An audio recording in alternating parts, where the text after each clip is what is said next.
Amadi, Director of Abuja School of Social and Political Thought, joins us to look at what may likely be the fallout of this political standoff in Rivers State. Glad to have you join me here on set on this political issue that's been rumbling in Rivers State.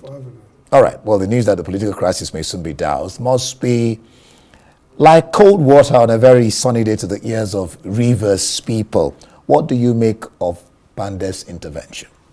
Well, I think it's the right move to make. Pandef has significant credibility, and under Ambassador God knows Gale has been not partisan in the obvious way. So I guess the two camps would feel a little bit comfortable engaging them. And then it's a high caliber team, former Attorney General of the Federation, who has maintained political neutrality, so to say, and highly respected the profession, former governor of Akwa Ibom, and several other heavy hitters. So it looks like the best, because essentially it's a political squabble. It really has no substantial legal or legislative component. Yes, it's described in legal legislative terms as misconduct, constitutional unconscionable, but essentially it's politics. And if what we're hearing that the gross is also around possibility of these other members not getting tickets, and some political play to have guaranteed tickets. So it then means that political intervention could split the coin, so it can win-win, it can expand the pie, and then everybody wins. So that makes it. But then the legal curveball is really,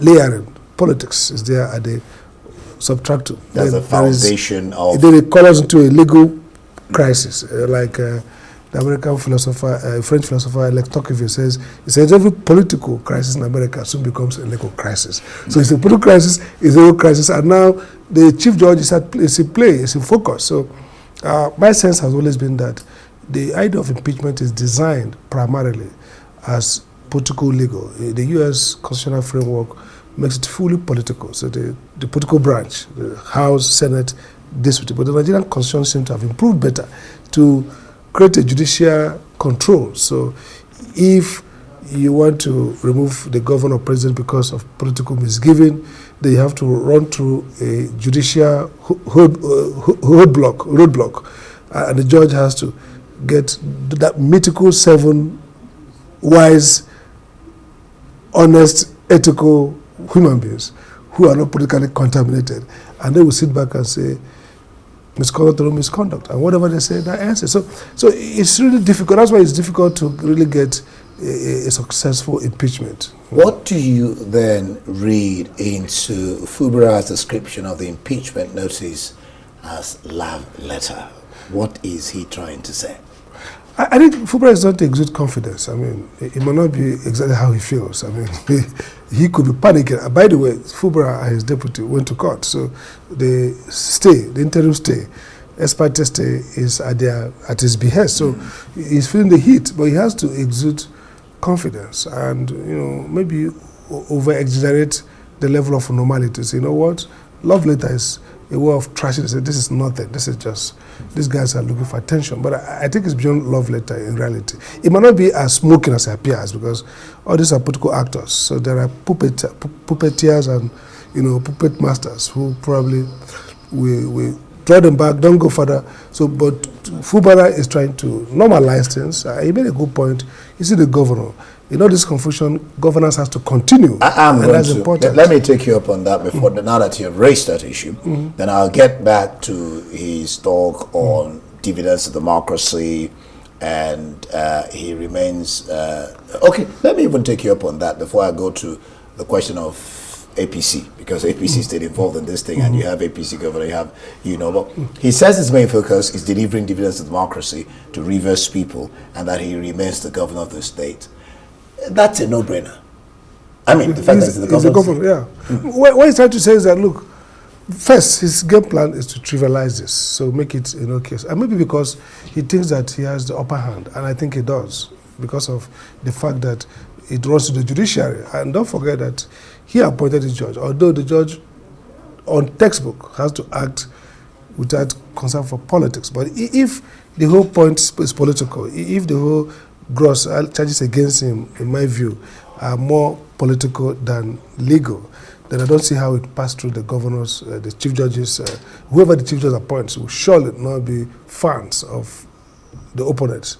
They're going to be at worst neutral, or at best neutral, at worst Fubara's supporter. So he has advantage. So what he's trying to communicate is the sense that, look, keep calm, I'm in charge. And then look like unruffled.